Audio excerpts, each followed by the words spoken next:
তো আজকেও চলে এলাম 19শে জুলাই। আগের দিন মেহমানের ছিল হঠাৎ করে, তো ঠিকভাবে খাওয়া হয়নি।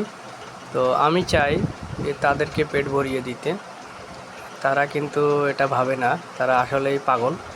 যাই হোক, আজকে কষান দেব মন ভরে। তো মুরগির মাংস খালি, আর হচ্ছে ভাত, একদম দেশি চালের ভাত।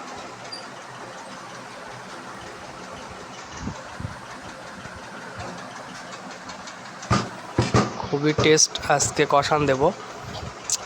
আগের দিন মেহমান ছিল, ঠিকভাবে খাওয়া হয়নি, তো আজকে কষান দিচ্ছি শুভ দুপুরবেলা। ভালো থেকো, সুস্থ থেকো, সবাই আমার সাথে জুড়ে থাকো। হাজার ফুলের ভালোবাসা দেব।